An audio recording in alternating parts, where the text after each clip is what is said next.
Are you a power user of the HSA? Do you want to be? What are some pro tips? I've got 6 of them coming up.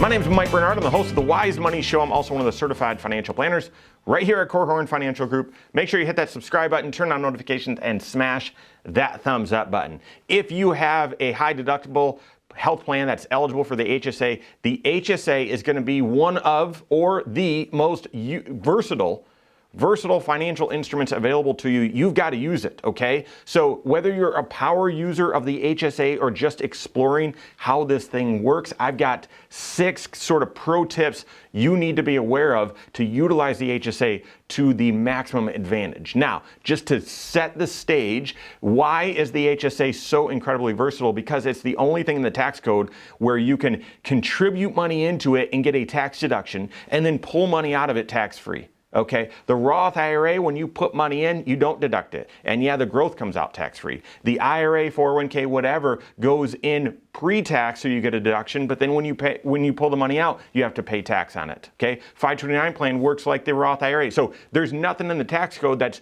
pre-tax in, tax-free out. The HSA is, so let's maximize it. All right, so here are the 6 pro tips. Number 1, you've got 2 ways to contribute to your HSA. You're going to want to contribute as much as you possibly can directly out of your paycheck. Now, if you are a 2% or greater shareholder in an S Corp, you're not going to be able to do that. But for everyone else, if you have an HSA, high deductible health plan, okay, and an HSA eligible high deductible health plan, and you're able to contribute directly out of your paycheck, you're going to want to. Why? Because not only does it save you, that contribution save you federal and state taxes, it's also going to save you FICA, that 4-letter F word. Yes, you will avoid FICA on those contributions, saving you another 7.65% in taxes on your contribution. Now, know that there's a trade-off. That means that those wages, the wages that you defer into your HSA, whatever you contribute into the HSA, that's not going to count in your Social Security calculation. For most people, doesn't matter. Social Security looks at 35 years of work history, okay? So contributing a couple thousand to an HSA and having that not be part of the calculation, usually no big deal. Just be aware of it.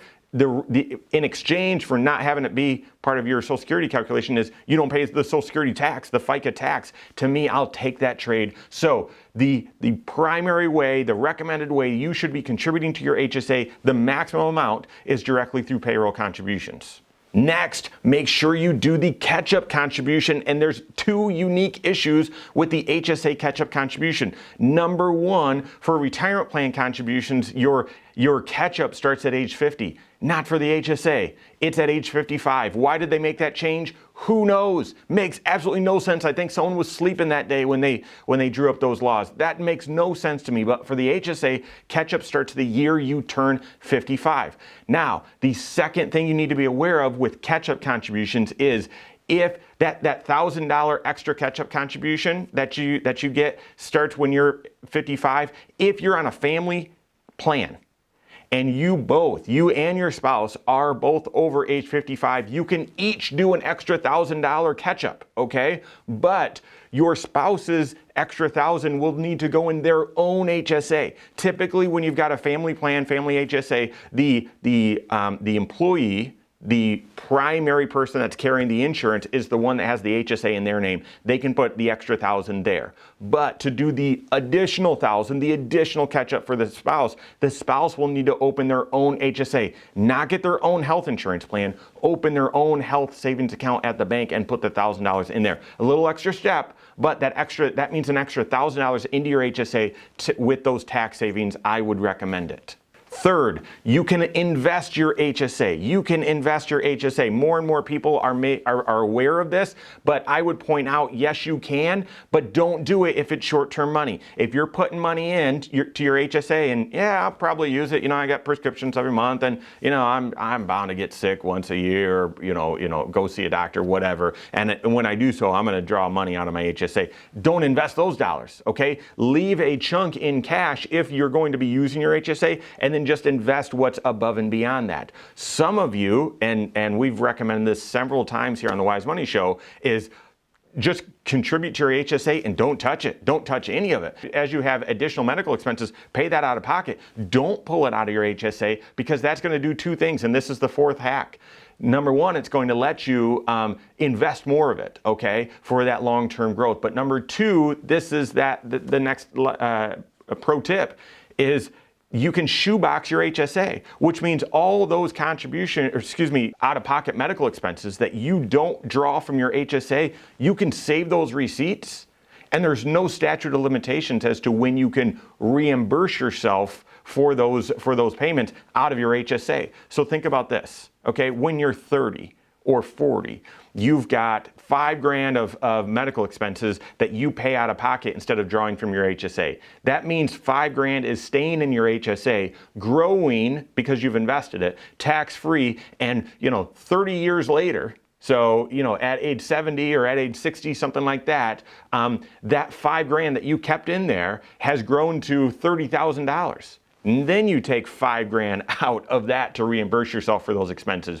You've just gained $25,000, right? Because you left those dollars in there and allowed them to grow. Now, obviously, I'm assuming a 10% rate of return and compounding interest, all that sort of stuff. Who knows? We'll see. But that shoeboxing gives you an advantage there, so take advantage of it.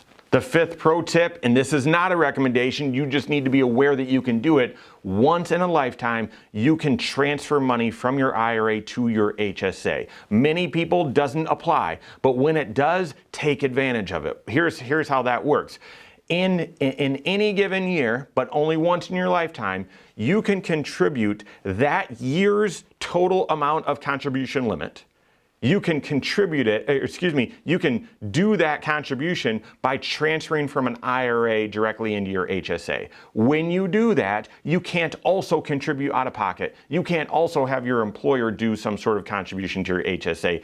You can't add more to your HSA beyond that normal contribution limit, whether that's coming from out of pocket, coming from employer, coming from your IRA. But if you're looking and in one particular year you say, well, I'm eligible to contribute to my HSA, I just don't have the cash flow to do it, or my cash flow is going to be going somewhere else or whatever, then you'd want to consider exercising that once in a lifetime option to move that, that $4,600 or $3,600 or whatever the limit is, transferring that from your IRA into your HSA. Why would you do that? You don't get a tax deduction, but that then means that you can draw that money out of the HSA for medical expenses tax-free. So whereas if you drew it out of the IRA, you'd have to pay tax on it. So in a year that you're not going to contribute to your HSA, might be near retirement, at retirement, something like that. If you're not going to contribute to it, consider making that once in a lifetime transfer from your IRA to your HSA. And then this final pro tip, again, is not a recommendation, but be aware.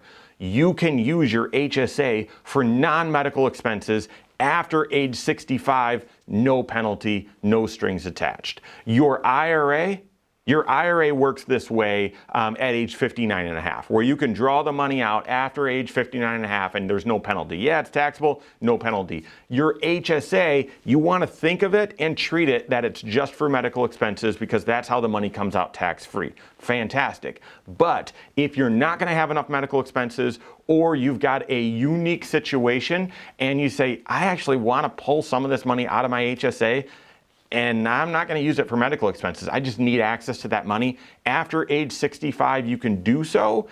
No 10% penalty. You will have to pay tax on it though. Because you didn't use it for medical expenses, it's going to be considered taxable income, but there's no penalty. So it's basically going to be treated just like an IRA if you draw money out of your HSA after age 65 for a non-medical purpose. Guys, the HSA is like a Swiss Army knife. I mean, there's just all sorts of ways that it can be used, different rules, different exceptions, and so use it as appropriate for your financial life, whether that's for saving, whether it's for just saving on taxes or whatever. Make sure you take advantage of all of the different ways that it can benefit you in your financial life. This HSA, the ability to use it and fund it, has got to fit within all 6 areas of your financial life. So work with your CFP on that to ensure you're using it wisely. If you don't have a CFP on your team, you can contact one on my team. Find us online, Korhorn.com. That's Korhorn with a K. WiseMoneyShow.com. You can find us there as well, or give us a call, 574-247-5898.